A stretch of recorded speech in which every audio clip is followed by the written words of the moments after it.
Uchay, and my namesake at the same time. This wasn't planned. It wasn't planned for me to talk to you, so that's why I say it's a pleasure. Okay. This is one of what I call exports. So I think you should give him a round of applause. Maybe because you don't know about his business. So I'm going to talk to you a little bit about his business, and he will take it up. Foodstantly is an e-platform that tries to connect farmers and their buyers on the same platform. So there's an exchange, a marketplace for food. Raw food, cooked food is a marketplace, okay? So I'm not going to be asking you what Foodstantly is about because I've already told them. So what I'm going to be asking you is, why did you go into that space? I mean, why did you go into that space?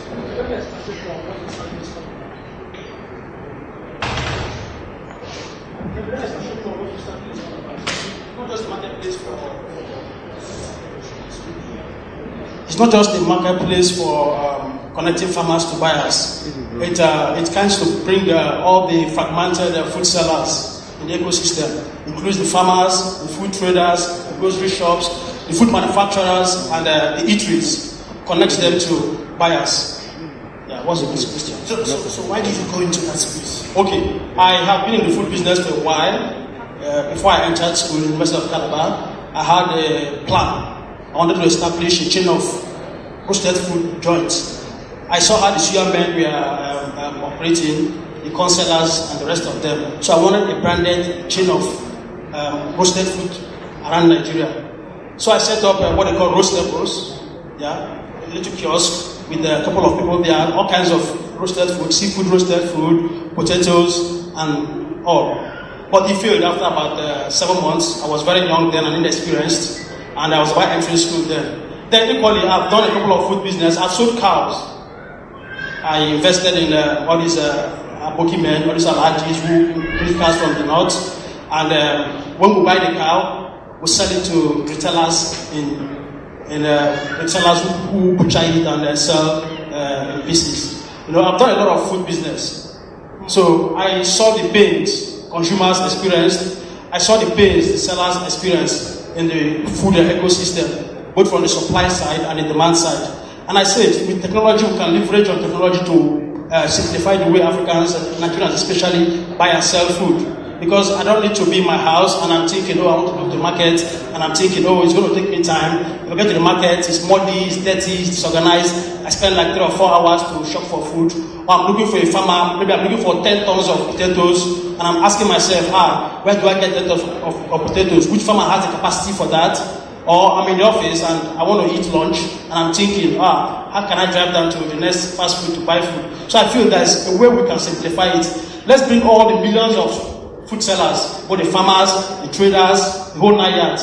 Give them a single platform so that anybody anywhere can just, through their phone or computer or mobile device, get what they want within their area or nationwide, and it gets delivered to them. Wow. Okay, so if you were this passionate about food and about entrepreneurship, why did you spend the time to do law? Okay, so some choices we just make out of ignorance, and you just follow the trend in the society. I am not against formal education, but I feel it wastes our time, because the years we went to school were about the best time for our life, when our brains were very active. But I actually didn't set out to read law. I was a science student in school. I wanted to study computer engineering, but I failed. So I just impulsively said, okay, I want to study law. I want to go to this school and get out and face my life passion. So I went to the University of Calabar, did my 5 years in law, went to Nigerian law school, and I said, entrepreneurship is what I'm all about. I have to focus on this. And there I am. Wow. I think we should be.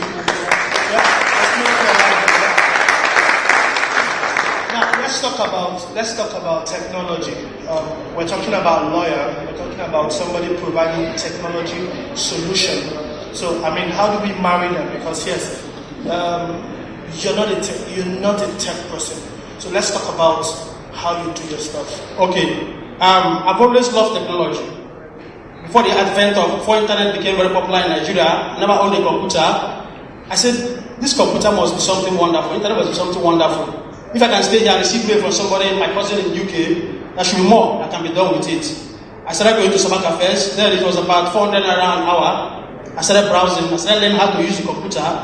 Along the line, I started making money and I bought computers. I started using it. Then I discovered that you can do a lot. I discovered platforms like Freelancer and Guru. I started bidding for jobs. At first, I was bidding for writing jobs. I was writing articles for blogs and websites abroad. And I said there should be more to this. And I started doing other things. I was a lawyer. I was a law student then. I started doing legal research for law firms in the US and UK. And I was getting little money. And I said, okay, the mobile revolution, mobile apps and the rest of them were all blossoming. And I had contact with a Canadian software firm, AJ Softwares. And I knew I had some marketing flame me. I started bidding for jobs for them. Mobile application jobs, web development jobs, and the rest of them. So I learned a lot about it. I'm not a lawyer, I'm not a developer, I'm not a coder, but I'm a leader.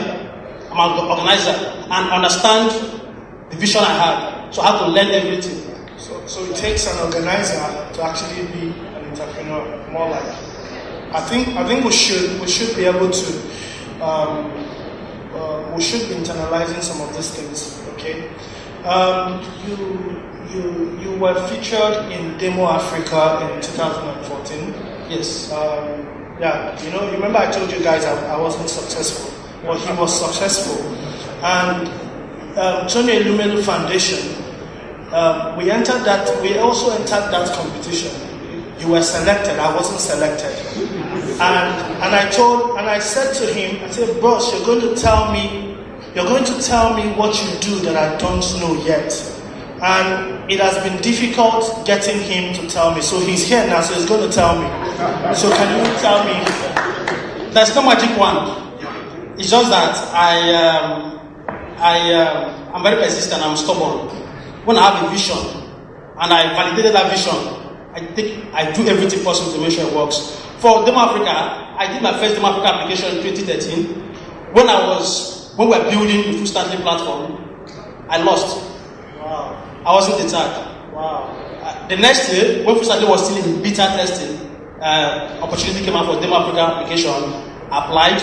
I perfected my pitch because I knew it was all about presentation. The organizers might not know what you have in mind. You know what you have in mind, but it's hard to present it. What did I do? I had to perfect my pitch. I had to look at other pitches that got valuations, that got funding, and that got not notable pitches. I looked at A and B. I looked at some other pitches like that, and I perfected my pitch. And you were the first person that called me to tell me that I was selected for Demo Africa. I was actually in my nephew's funeral when I got that call. Yeah, so it was kind of joy and pain. Yeah. So for Tony Elumelu, take over the market in Africa. So we are chosen as among the top tech startups that they want to integrate with. Now what WeChat does, WeChat is more engaging than WhatsApp. In WeChat you can play games, you can buy, you can sell, you can do a lot of things. Unlike WhatsApp, that's strictly chat. And WeChat is the most monetized chat instant messenger application. So we are chosen. So very soon we're expecting the full integration so that if you're on WeChat, you can be chatting with your friend and you can order food for them through foodstantly.com. You can be chatting on WeChat and you can buy food through foodstantly.com. That's good. Then recently too, Chivas Regal, that was a competition indeed. They're looking for startups from each country for their social entrepreneurship program, where they fund like $1 million on selected startups from around the world. So yesterday we got information that we are chosen as among the semi-finalists in Nigeria. So by next week we'll be doing a bootcamp in Lagos to possibly if we're lucky, we'll be among the finalists, and if we're lucky, we'll be among the ones that represent Nigeria, which is what we're praying for. Wow. Okay, let me highlight something. I said I pinned him down now to tell me the things we've not been able to meet for him to tell me. So it turns out that the difference has been consistency. Whereas he applied in 2013 and lost, I applied in 2014 and I've never bothered to apply again. Okay, so consistency. Let's talk a little about. Okay, before then, let's talk about what has this competitions. What impact have they made on your business? I like to know what the traction has been like. Okay, the competitions, they help us a lot. We see a lot of people, mentors, we get new ideas, fresh ideas. Like last October, we were among the federal government delegation to GTEx in Dubai. We saw a lot of innovations there. When we came back, we discovered that there's a lot we need to do that we're still learning. We saw foreign solutions, you understand, for their localized problems. Now, generally, Foodstantly has been doing averagely well, but not to my satisfaction. We have over 1,000 sellers around the country, farmers, traders, restaurants, even in cities where we don't have physical presence. At present, we have physical presence only in Lagos and Port Harcourt. We have a branch in Lagos, and our main office is in Port Harcourt. But we have, funny enough, after Lagos, our highest buyers or highest traffic is in Abuja.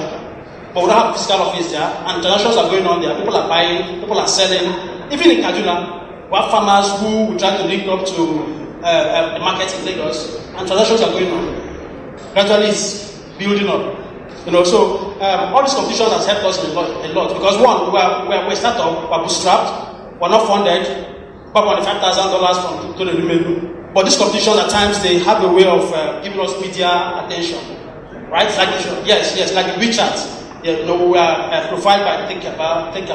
Even in Africa, we had a lot of media attention, both in India, South Africa, and internationally. Some of them, the after effect is we're still feeling it until now. So startup founders in the South, in the Southeast should make efforts to apply for some of these stuff. I mean, yes, like we had a call for people to apply to pitch. Yes, we had some turnout, but I tell you, the numbers you saw, the numbers we have, I know that we have much more people doing more things here. Yeah, but we're a bit shy this way. I don't know why. Okay, so we should do more to participate in this kind of programs, right? The truth, Uchay, is that we don't have a lot of time today, but hopefully, Pistorials, we should be able to profile you one of these days, and people should be able to talk, should be able to hear more in depth about what you've done. So before I let you go, can I ask you, in the next 2 years, what should we expect from Foodstantly? What do you want us to say? Well, the vision of Foodstantly is very big. At times it scares me. We're just doing the tip of what we intended. It's not just a marketplace, it's an ecosystem. Because aside the marketplace, we have a blog. Now, we discover that health consciousness is very hard. People want to know what to eat, how to be healthy. We have our blog. What does the blog do? It teaches people how to eat, what to eat, recipes, and the rest of them. In fact, the blog has more traffic than the marketplace. The blog has an average of 100,000 visits on the blog. So we're looking at in the next 2 years, we're looking at attaining like 1 million users. We're looking at dominating the entire food supply chain in Nigeria. You understand? We're looking at bringing all the informal traders, food traders in Nigeria on board Foodstantly. We're doing that one at a time. Right now in Lagos, we have like 4 or 5 major markets signed up. So if you want to shop in my 12 markets in Lagos, you can go to Foodstantly and shop for the traders there. Even in Port Harcourt here, we have some, although people in Port Harcourt are slow to adopting technology. We have some my one market on the platform. If you want to shop in my one, you don't need to go there. You can come there and on the platform and shop from those traders. So we are looking at dominating the entire food supply chain in Nigeria in the next 2 years. I'm sure some people will want to know who delivers, who covers the logistics bit of all of this, the traders or you? Okay. It's a two-pronged approach, or trade rather. Logistics is very key in e-commerce, right? We have our delivery system in cities where we have physical presence. We have in Port Harcourt, we have in Lagos. We just started our PH logistic recently last 2 months. But in cases where we don't have our own delivery system, we use the sellers. But very few sellers have delivery system. So what do? We fall back to third-party delivery system, which is not very efficient for us. So the long run is, as we grow, we tend to cover the whole logistics ourselves, not relying on the seller or on the third-party partners. Thank you so much, Uchay, for coming.